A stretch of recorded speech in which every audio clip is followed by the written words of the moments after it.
Hey, it's Melanie Petro. I'm sitting here, cannot sleep with Gabe, my big white dog. He's so big. Was thinking about how, as kids and as girls, we don't, we see people and we think that everything's perfect. And I was sitting here trying to edit this picture and I just couldn't get it. I mean, I was just messing with everything. And I started thinking about all the ways and all the little things that I completely failed at today, and what it was like to be a little girl and be 13 or 14, which is my son's age, and have thinking I had to be perfect. And I definitely don't think that now. I think dogs are perfect, but I I don't feel that. And I was sitting there watching all these beautiful little girls in his grade walk by in carpool, and I thought, gosh, I wouldn't go back to that for anything because it was so hard. And I guess what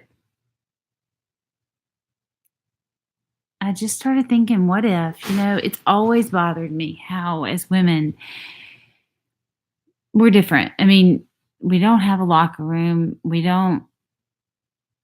not as nice to each other as men are. And I don't know why, but we are at the beauty parlor. And if you're from Mississippi, I mean, that's where we went. No wonder I've had been to so many in Alabama. And it's not the same because I mean that's still where I go in Mississippi to sit. I tell her all my everything. I tell her about work. I tell her about she helped me train my dog. Like what does she not know? And if she doesn't, there are people around. And I feel like a beauty parlor for women is like maybe what a locker room is for men. And I try in my office to create that. I try having people in open environments. And what I see is women really bonding, like really sharing with each other. And I can't put my finger on it. I will, but it's inspiring. So I love facial plastic surgery. I love Botox. I love fillers. I love the way I can look at a face and see something that not everyone sees. And that's my gift. And that's what I can give. And I guess what I want back is for women to do that for each other and for us to use as we're older. How do we share that with the younger girls? It's not about being perfect. I mean, I forgot my son's tutor today. What else did I forget? Oh, I forgot the soup in the microwave that I warmed up last night, and then I somehow put Pop Tarts. Yes, Pop Tarts. I'm feeding him Pop Tarts. I'm a physician. I've been through however many years of school and feeding my kid Pop Tarts, and I love Pop Tarts. I know better, but I think we don't celebrate our failures enough. And I think that if I could give one message to me at 13 or 14 or 15 or 16 or 17, all the way up until really the past few years, it would be to take every failure and just celebrate it because you've learned from it. And to, oh, my foot, sorry. My sister hates feet. So in my family growing up, we always had to hide our feet. But she would like literally come through a blanket on top of you. She didn't like naps or feet. If you napped, she would wake you up. She didn't like for people to sleep or show their feet. But other than that, I had a totally normal childhood. So I guess my goal is to talk about the things we don't do well at, because I do think there's so much pressure on girls and women to, especially at 13. I mean, I didn't eat and, thought that somehow you have to reach a certain age as a woman to feel, maybe you just have to go through hell, but there comes a point where you feel, intrinsically, you feel your worth, and you don't need somebody to tell you you're beautiful. You don't need somebody's attention. I guess what brought it up this morning is we were listening to that. Today was One Hit Wonder Day, and I was listening to I'll Stop the World and Melt with You, because, I mean, what a one hit wonder. And I remembered someone picking buttercups for me, and that song was playing. And I remember thinking, I have everything I've ever wanted in the whole world. But I was holding the buttercups, and there were ants all over them, and my whole hand like swelled up. That's when I found I was allergic to ants. But I was thinking, what is wrong with my buttercups? But there's this. So, I mean, that's a great example.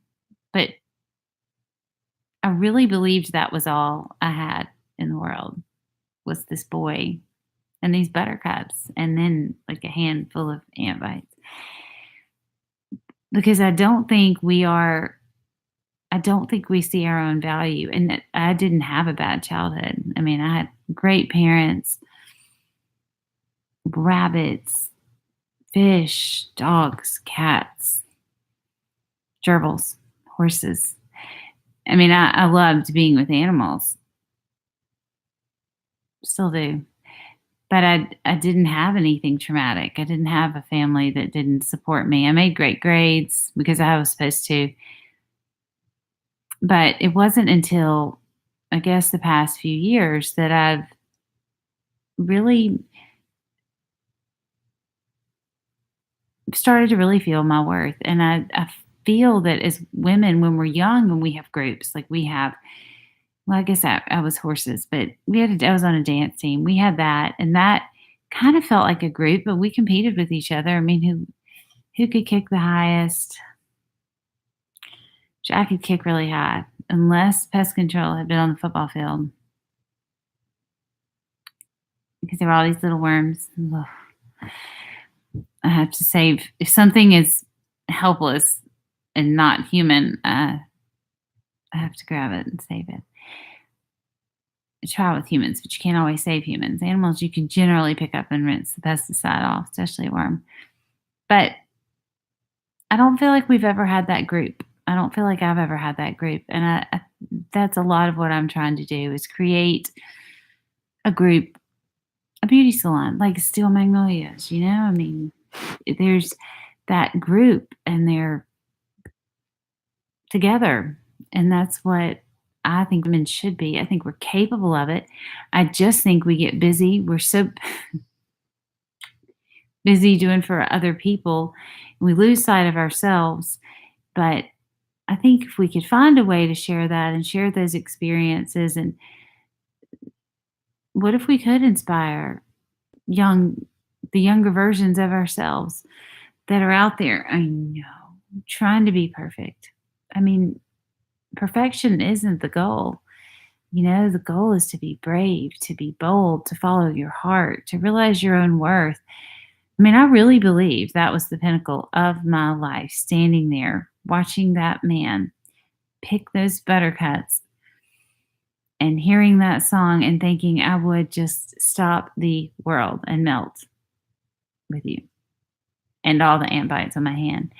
But life isn't perfect. And when you realize that, there's such a freedom in it. I forgot a tutor today. What else did I forgot I forgot what I forgot today.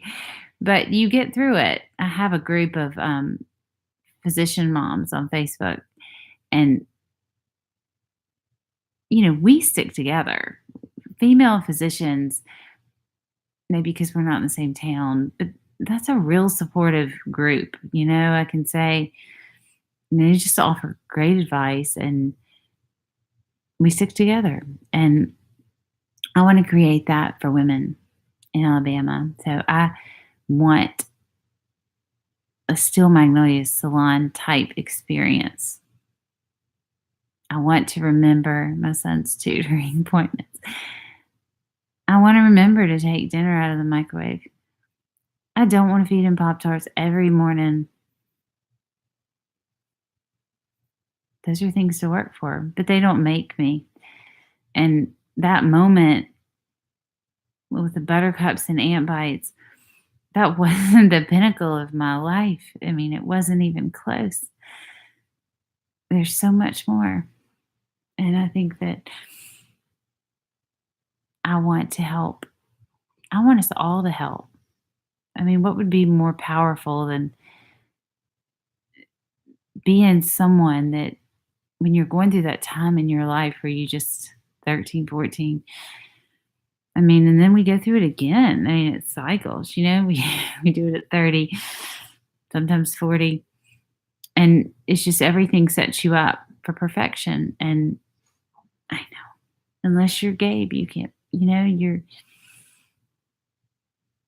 it's not meant to be perfect. It's all the mistakes that make it work. I mean, I ended up in my office. I mean, what a cluster. And then I didn't have any parking, so I ended up owning a mini storage. And thank goodness at some point I'd operated on the lady that owned the mini storage, or I would have moved into a building with no parking. So then we got cool sculpting because it takes a long time.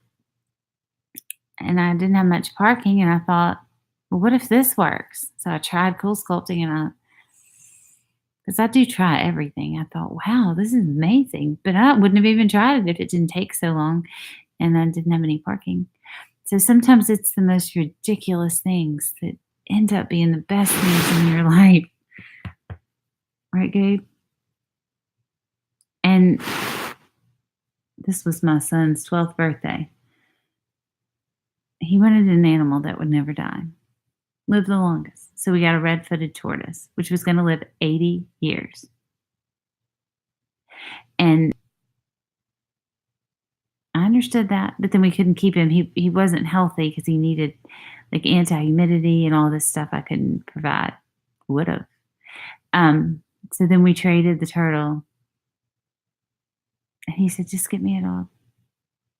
And we ended up with Gabe, who, God bless him, couldn't walk. He's had triple pelvic osteotomies and shoulder surgery, and a breeder who, after multiple threats to me, shall remain nameless, but she will not breed this dog with the same person again. He's beautiful and he's sweet. He just outgrew his bones. You covering your ears. But what a blessing he's been. He started out as a turtle. I just think that's an important part of life to show. Because if you're not failing, you're not trying. And as women, men think it's great. I mean, they just, God, that they may not support us, but they support each other. And in some ways, I think we really need to be more like them. And it's amazing what that one hit wonder did for me today. So, more tomorrow. Y'all have a great night.